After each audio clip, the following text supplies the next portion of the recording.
बच्चों, आज हम इस अवधि में एक मध्यवार्षिका परीक्षा का प्रश्न पत्रिका के ऊपर ध्यान देना चाहिए, क्योंकि आगे के दिनों में मध्यवार्षिका परीक्षा आने के कारण से वह उसका और ध्यान देना चाहिए। यहाँ इस प्रश्न पत्रिका में होने वाला पैटर्न या नमूना की ओर ध्यान देना चाहिए। पहले आप लोगों को मालूम होना चाहिए प्रश्न पत्रिका का पैटर्न ऐसा रहता है। फर्स्ट में विकल्प का मतलब बहुआयके या मल्टीपल चॉइस भी कहते हैं।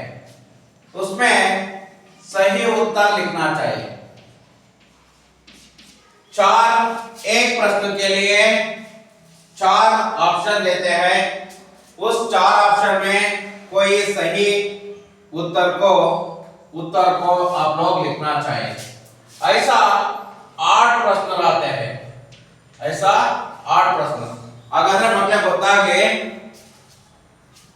ಈ ಪ್ರಶ್ನ ಪತ್ರಿಕೆಯಲ್ಲಿ ಫಸ್ಟ್ ಮೇನಲ್ಲಿ 8 ಬಹು ಆಯ್ಕೆ ಪ್ರಶ್ನೆಗಳಿರ್ತವೆ। ಆ 8 ಬಹು ಆಯ್ಕೆಗೆ ಒಂದೊಂದು ಆಯ್ಕೆಗೆ ಒಂದೊಂದು ಪ್ರಶ್ನೆಗೆ ಒಂದೊಂದರಂತೆ ಒಟ್ಟು 8 ಪ್ರಶ್ನೆಗಳಿರ್ತವೆ। ಅದಕ್ಕೆ 4 ಆಪ್ಷನ್ ಅನ್ನು ಕೊಡ್ತಾ ಹೋಗ್ತಾರೆ। ಆ ಆಪ್ಷನ್ ಅನ್ನು ಕೊಡ್ತಾ ಹೋಗ್ತಾರೆ, ಅವುಗಳಿಗೆ ಸರಿಯಾದ ಉತ್ತರವನ್ನ। ಹಾಗಾದ್ರೆ ಅದರಲ್ಲಿ ಏನೇನು ಬರುತ್ತೆ ಅನ್ನೋದನ್ನ ನೋಡ್ತಾ ಹೋಗೋಣ। ಒಂದು ಅನ್ಯಲಿಂಗ, अन्यवचन, विलोम शब्द,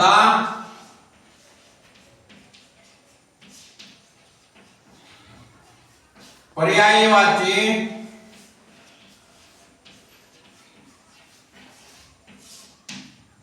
उसके बाद पर्यायवाची, मुहावरे,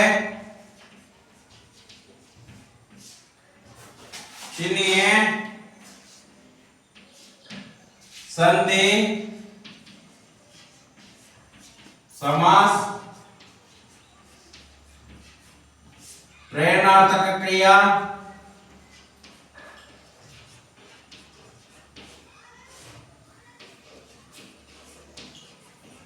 ऐसे प्रश्न आते हैं। देखिए, अन्यलिंग, अन्यवचन, विलोम शब्द, पर्यायवाची, मुहावरे, चिन्ह, संधि, समास, प्रेरणार्थक क्रिया, इसके आधारित 8 प्रश्न आते हैं। ಇದಕ್ಕೆ ಸಂಬಂಧ ಇರುವಂತಹ 8 ಪ್ರಶ್ನೆಗಳು ಬರ್ತಾ ಹೋಗ್ತವೆ। ಆ 8 ಪ್ರಶ್ನೆಗಳಿಗೆ ನೀವು ಉತ್ತರವನ್ನ ಬರೆಯುವಂತದ್ದು ಫಸ್ಟ್ ಪೇಜ್ನಲ್ಲಿ। ಮಕ್ಕಳೇ, ನಿಮಗೆ ಗೊತ್ತಾಗಲಿ, पहले अन्यलिंग, हाकार से अंत होने वाला शब्द पुल्लिंग। ಸರಿಯಾಗಿ ಜ್ಞಾಪಿಸಿಕೊಳ್ಳಿ, ಆಕಾರದಿಂದ ಅಂತ್ಯವಾಗುವಂತಹ ಶಬ್ದ ಪುಲ್ಲಿಂಗ ಶಬ್ದ ಆಗಿರುತ್ತೆ। ಈಕಾರ से अंत होने वाला शब्द, ಈಕಾರದಿಂದ ಅಂತ್ಯವಾಗುವಂತಹ ಶಬ್ದ ಸ್ತ್ರೀಲಿಂಗ ಶಬ್ದ ಆಗಿರುತ್ತೆ। ಏನೇಳಿ, ಆಕಾರದಿಂದ ಅಂತ್ಯವಾಗುವ ಪುಲ್ಲಿಂಗ, ಈಕಾರದಿಂದ ಅಂತ್ಯವಾಗುವ ಸ್ತ್ರೀಲಿಂಗ ಶಬ್ದ। ಓಕೆನಾ? ಅದು ಅನ್ಯಲಿಂಗ।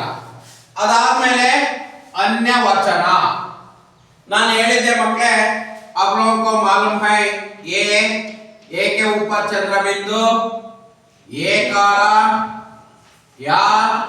या के ऊपर चंद्र बिंदु, ಇವುಗಳಿದ್ರೆ ಅದು ಬಹುವಚನ, ಇಲ್ಲದೆ ಇದ್ರೆ ಏಕವಚನ, ಇದ್ರೆ ಬಹುವಚನ, ಇಲ್ಲದೆ ಇದ್ರೆ ಏಕವಚನ। ಹಾಗಾಗಿ ನಿಮಗೆ ಉದಾಹರಣೆ ಒಂದು ಹೇಳ್ತೀನಿ। ಕಕ್ಷಾ, ಇದು ಏಕವಚನ, ಇದರ ಬಹುವಚನ ಕಕ್ಷಾಯೇ। ಓಕೆನಾ? ಇದರ ಬಹುವಚನ ಕಕ್ಷಾಯೇ। ಹಾಗೆ ಪ್ರತಿಯೊಂದಕ್ಕೂ ಸಹ ಲಡಕಿ, ಇದರ ಬಹುವಚನ ರೂಪ ಲಡಕಿಯ, ಹೀಗೆ। ಓಕೆನಾ? ಈ ರೀತಿಯಲ್ಲಿ ಇರ್ತವೆ। ಹಾಗಾಗಿ ಇದನ್ನ ಬಹಳ ಸುಲಭವಾಗಿ ನೀವು ಫೈಂಡ್ ಔಟ್ ಅನ್ನ ಮಾಡಬಹುದು, ಕಂಡುಹಿಡಿಬಹುದು. ಓಕೆ ಮಕ್ಕಳಾ? उसके बाद विलोम शब्द.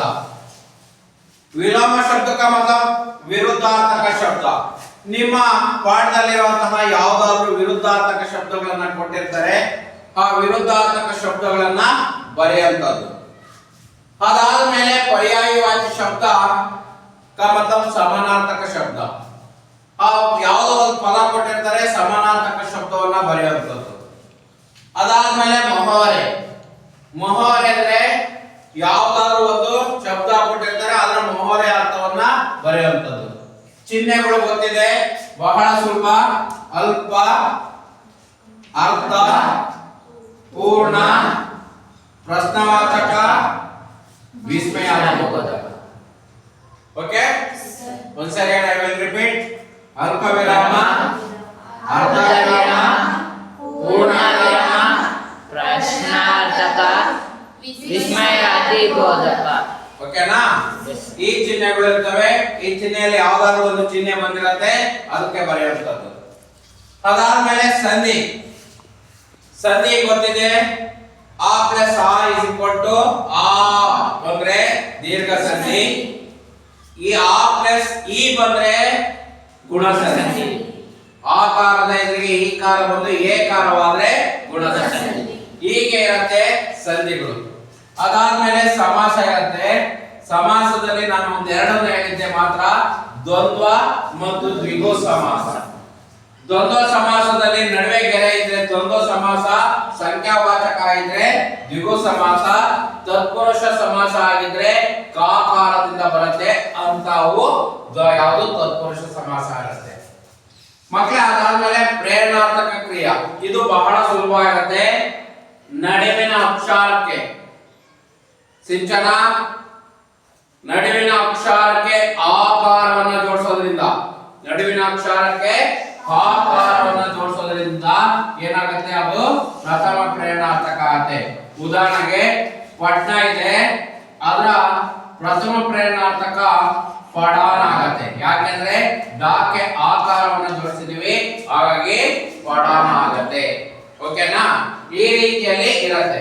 ನೋಡೋಣ, ಇಲ್ಲೊಂದು ಪ್ರಶ್ನೆ ಪತ್ರಿಕೆ ಇದೆ ಮಕ್ಕಳೇ, ಅದನ್ನ ಈಗ ಕೇಳ್ತಾ ಹೋಗ್ತೀನಿ. ನಿಮ್ನಲಿಖಿತ ಮೇ ಬಹುವಚನ ರೂಪ. ಇದರಲ್ಲಿ 4 ಆಪ್ಷನ್ ಅನ್ನ ಕೊಟ್ಟಿದ್ದಾರೆ. ಇಸ್ಮೇ ಬಹುವಚನ ರೂಪ ಯಾವುದು ಅಂತ ಹೇಳ್ಬೇಕು. ಉದಾಹರಣೆಗೆ ರೇವಡಿಯ,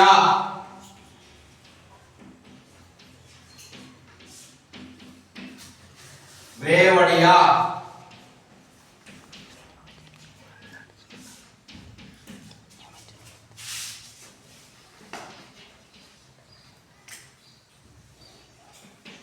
ರೇವಡಿಯ,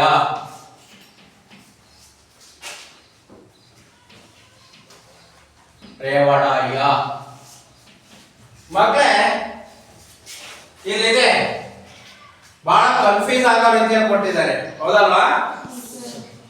ರೇವಡಿಯ, ಇದುವೇ ರೇವಡಿಯ, ರೇವಡಿಯ, ರೇವಡಾಯ. ಯಾವ್ದಿರ್ಬೋದು ಇದರಲ್ಲಿ? ಆಪ್ಷನ್ 1, 2, 3, 4 ನಿಮ್ಮ ಪ್ರಕಾರ? ಆಪ್ಷನ್ 1. ಯಾಕೆ? ಹಾಗಾದ್ರೆ ಆಪ್ಷನ್ 2 ತಪ್ಪಾ? ನಿಮ್ಮ ಉತ್ತರ ಸರಿ ಇದೆ. ರೇವಡಿಯ ಆಪ್ಷನ್ 1 ಕರೆಕ್ಟ್.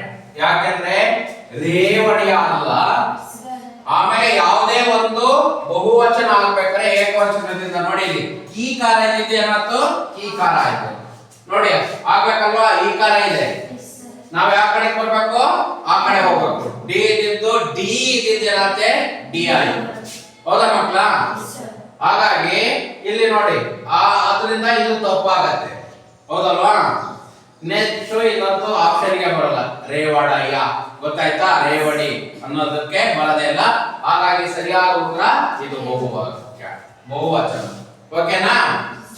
ನೆಕ್ಸ್ಟ್ ಎರಡನೇ ನೋಡೋಣ. ಹಾಗಾದ್ರೆ ಮಕ್ಕಳೇ, ಸಹಯೋಗ ಶಬ್ದಕ್ಕ ವಿಲೋಮ ಶಬ್ದ. ನಾನು ಆಪ್ಷನ್ ಹೇಳ್ತೀನಿ, ಗೊತ್ತಿದ್ದ ಉತ್ತರ ಹೇಳಿ. ಸಹಯೋಗ ಶಬ್ದಕ್ಕ ವಿಲೋಮ ಶಬ್ದ. ಒಂದನೇದು ಅಸಹಯೋಗ, ದುಸಹಯೋಗ, दुसयोग दुराय सहयोग ऑप्शन ए ಸರಿಯಾದ ಉತ್ತರ ಹೇಳಿ ಬರೀ ಆಪ್ಷನ್ ಎ ಅಲ್ಲ ಅಸಹಯೋಗ ಸಹಯೋಗಕ್ಕೆ ಯಾವುದು ಅಸಹಯೋಗ ಅಲ್ಲಿಗೆ ವಿಲೋಮ ಶಬ್ದ ಬಂದೋಯ್ತು ಫಸ್ಟ್ ಇದು ಯಾವುದು ಬಹುವಚನ ಬಂದೋಯ್ತು ಓಕೆ ಮಕ್ಕಳ ನೆಕ್ಸ್ಟ್ ಮೂರನೇ ಪ್ರಶ್ನೆ ನೋಡೋಣ कुत्ता कुत्ता शब्द का स्त्रीलिंग रूप कुत्ती कुत्ते कुत्तिया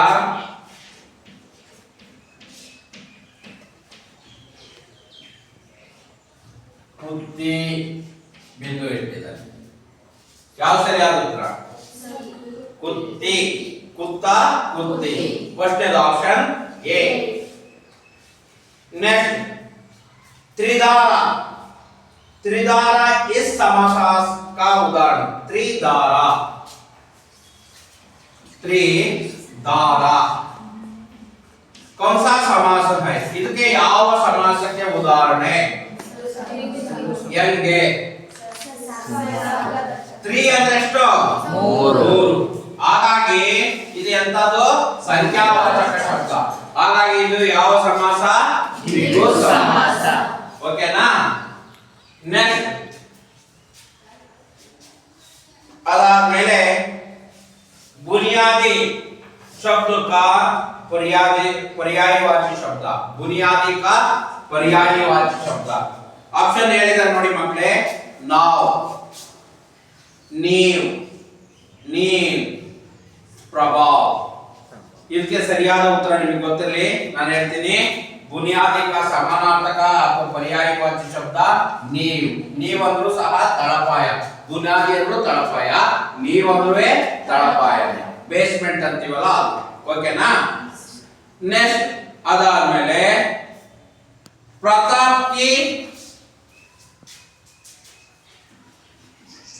प्रताप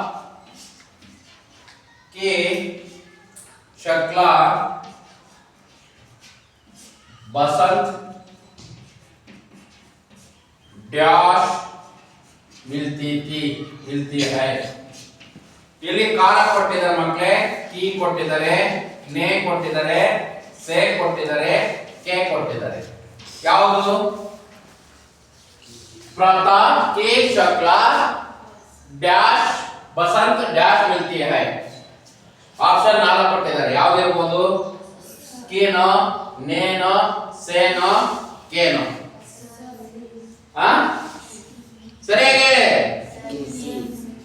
ಸಿ ನಾನೀಗ ಅದರ ಅರ್ಥ ಹೇಳ್ತಾ ಹೋಗ್ತೀನಿ ಪ್ರತಾಪನ ಮುಖ ಬಸಂತನ ತರ ಇತ್ತು ಬಸಂತನ ತರ ಇತ್ತು ಅಂತ ಗೊತ್ತಾಯ್ತಾ ಕಿ ಅಂದ್ರೆ ಆ ನಿಮ್ಗೆ ಗೊತ್ತಿದೆ ಯಾರ ಲಾವ ಹಾ ಹಾ ಈ ಗೊತ್ತಾಯ್ತಾ ನೇ ಅಂದ್ರೆ ಊ ಸೆ ಅಂದ್ರೆ ಇಂದ ಕೆ ಅಂದ್ರೆ ಆ ಯಾರ ಲಾವ ಆ ಗೊತ್ತಾಯ್ತಾ ಈಗ ಹೇಳಿ ಯಾವುದು ಬರುತ್ತೆ ಸೆ ಇದಕ್ಕೆ ಸರಿಯಾದ ಉತ್ತರ ಬಸಂತ ಸೆ ಮಿಲ್ತಿ ಥೆ ಅವನ ತರಹ ಇತ್ತು ಅವನಿಂದ ಇತ್ತು ಅಂತ ನೆಕ್ಸ್ಟ್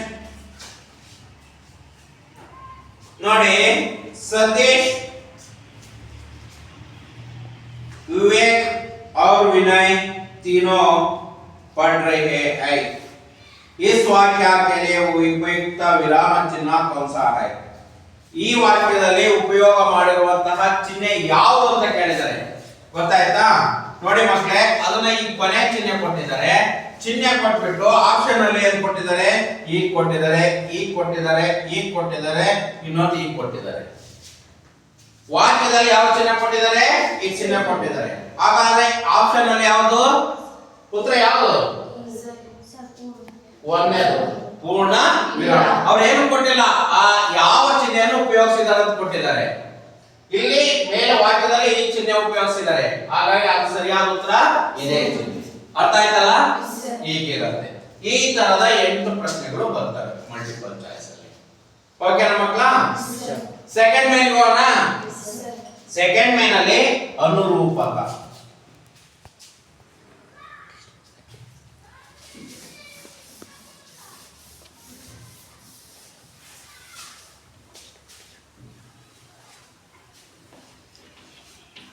ಅನುರೂಪಕ.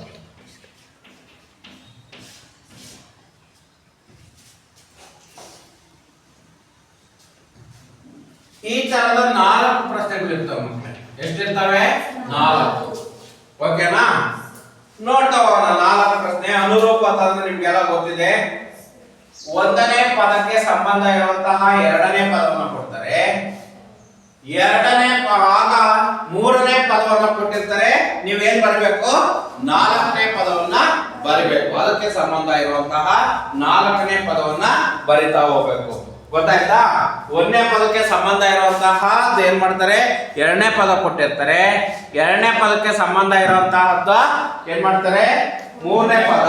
ಮೂರನೇ ಪದಕ್ಕೆ ಸಂಬಂಧ ಇರುವಂತಹದ್ದನ್ನ 4ನೇ ಪದವನ್ನ ಬರಿಬೇಕು. ನೋಡೋಣ. ಹಾಮ್ ಹಾಮ್ ಮೀಠ. ಹಾಗಾದ್ರೆ ಮಾವಿನ ಹಣ್ಣು ಹೆಂಗಿದೆ? ಸಿಹಿ ಆಗಿದೆ. ನೀಮ್ ಕೌಡ ನೀಮ್ ಕೌಡಿ. ಹಾಗಾದ್ರೆ ನೀಮ್ ಕೌಡಿ ಅಂದ್ರೆ ಬೇವಿನ ಕಡ್ಡಿ ಹೇಗಿದೆ? ಹಾಗಾದ್ರೆ ಏನಂತ ಹೇಳ್ತೀವಿ? ಕಟ್ಟ. ಕಟ್ಟ ಅಂದ್ರೆ ಏನಂತ? ಕಹಿ. ಮೀಠ ಕಟ್ಟ. ಗೊತ್ತಿರ್ಲಿ.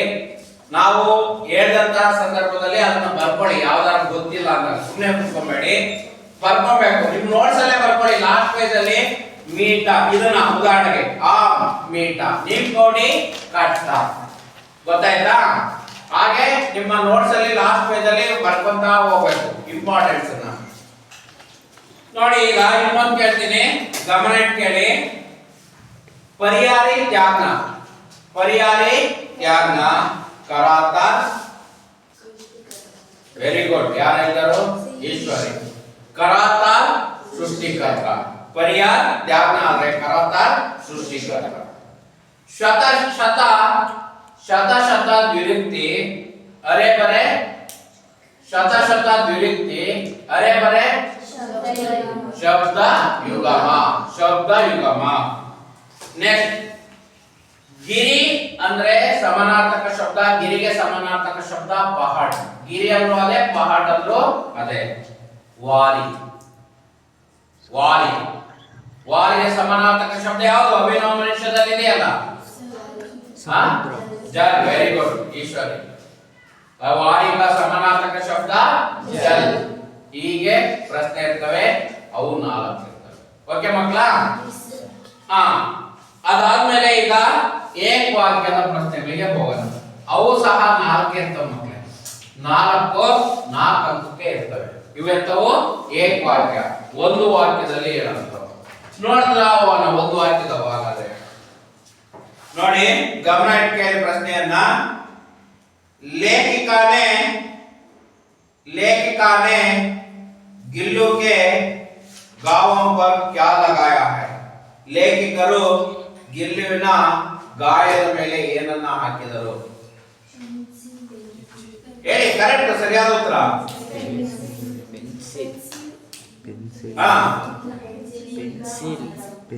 पेंसिल इनका मरहम लगाया. पेंसिल इनका मरहम लगाया.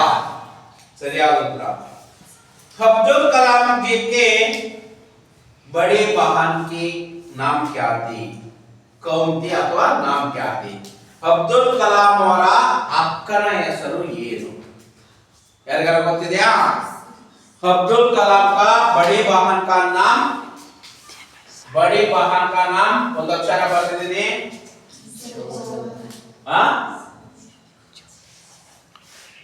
ಎರಡು ಅಕ್ಷರ ಬರ್ತಿದ್ದೀನಿ. जोहरा. बड़ी बहन का नाम क्या है? जोहरा. ಗೊತ್ತಿರಲಿ. नर किन किन को एक समान लगा सकता है? ನರ ಮನುಷ್ಯ ಯಾರನ್ನ ಎಲ್ಲವನ್ನು ಒಂದೇ ಸಮ ಮಾಡ್ತದೆ? ಅಭಿನವ ಮನುಷ್ಯದ್ದು.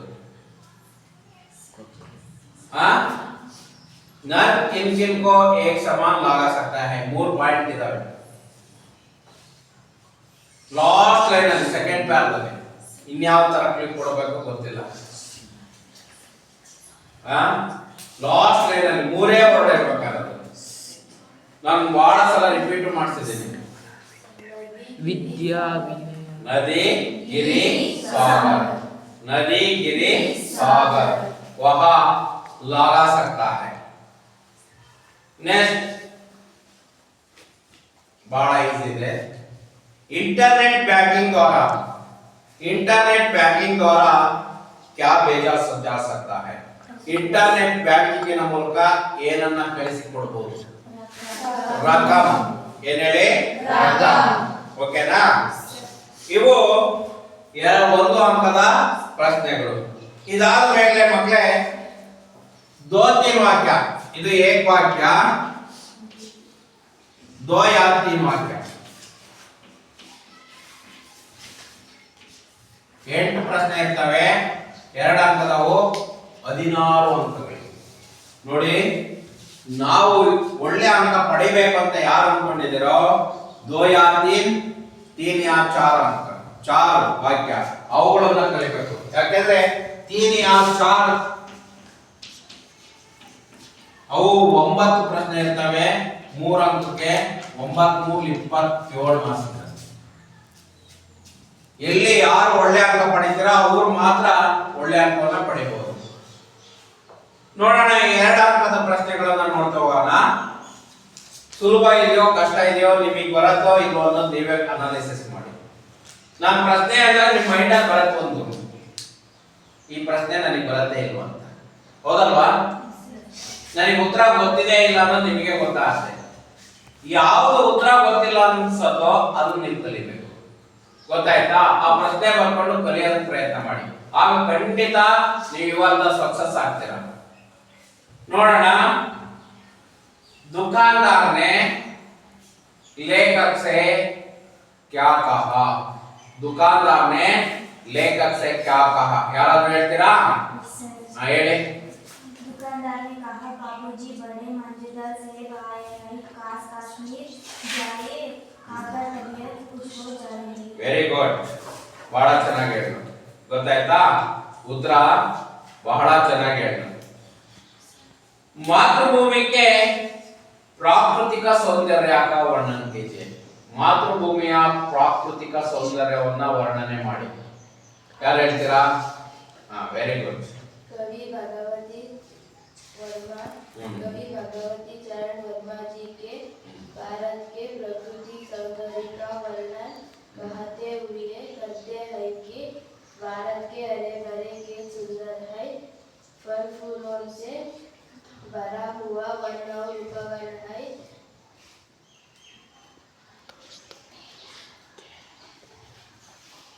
Okay good. ಕುದುರ ಲೇಖಿಕಾ ಕೋ ಗಿಲ್ಲು 2 ಪ್ರಶ್ನೆ. ಇದು ಕಾಶ್ಮೀರಿ ಸೇಬಿಂದು ಫಸ್ಟ್ ಇಂದು, ಎರಡನೇದು ಯಾವುದು? ಮಾತೃಭೂಮಿದು, ಮೂರನೇದು ಗಿಲ್ಲು ಪಾಠದ್ದು. ಗಿಲ್ಲು ಲೇಖಿಕಾ ಕೋ ಕೈಸೆ ಚೌಕಾತಾ था? ಹೇಗೆ ಆಶ್ಚರ್ಯವನ್ನು ಉಂಟು ಮಾಡ್ತಾ ಇತ್ತು ಲೇಖಿಕಾರಿಗೆ ಗಿಲ್ಲು? ಯಾವ ರೀತಿಯಲ್ಲಿ? ಬಹಳ ಸುಲಭ ಇದೆ. ಏನ್ ಮಾಡ್ತಾ ಇತ್ತು? ಎನಿಬಡಿ, ಯಾರಾದ್ರೂ ಗೊತ್ತಿಲ್ವಾ? ಏನ್ ಮಾಡ್ತಾ ಇತ್ತು? ಎಲ್ಲೆಲ್ಲಿ ಬಚ್ಚಿ ಕೊಡ್ತಾ ಇತ್ತು?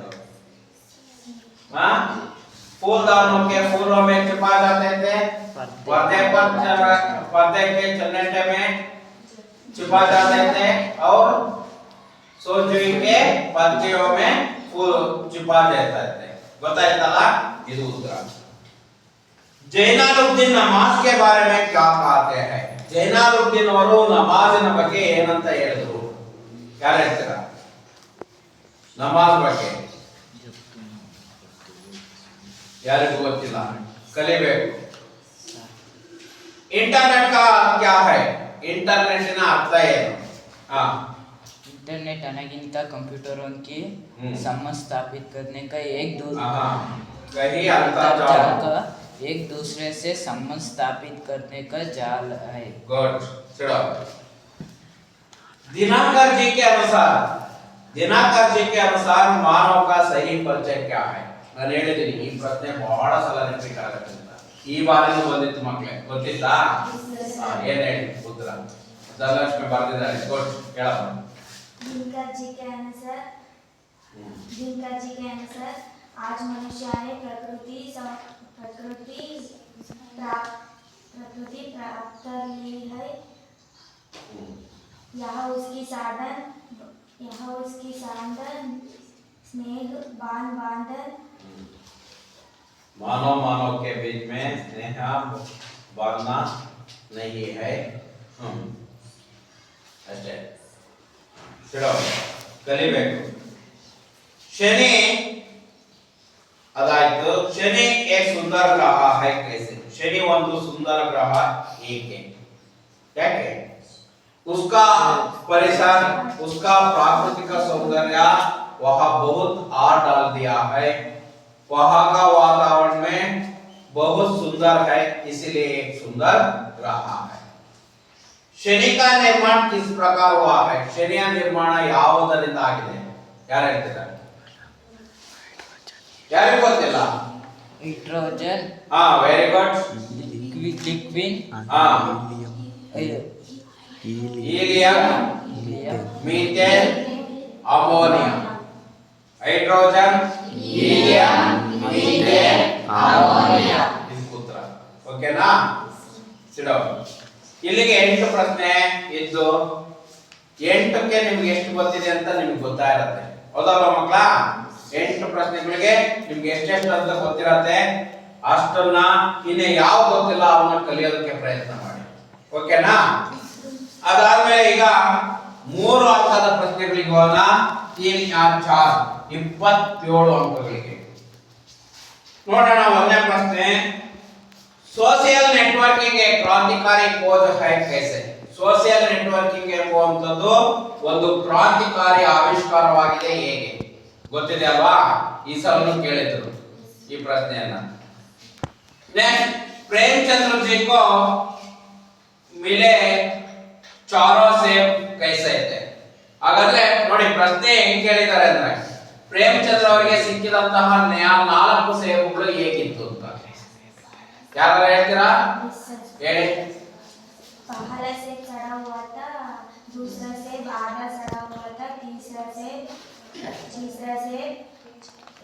एक तरफ दबाकर बिल्कुल पिचक गया था, चौथा सेब एक काला सुराखा था। गुड, सिडो.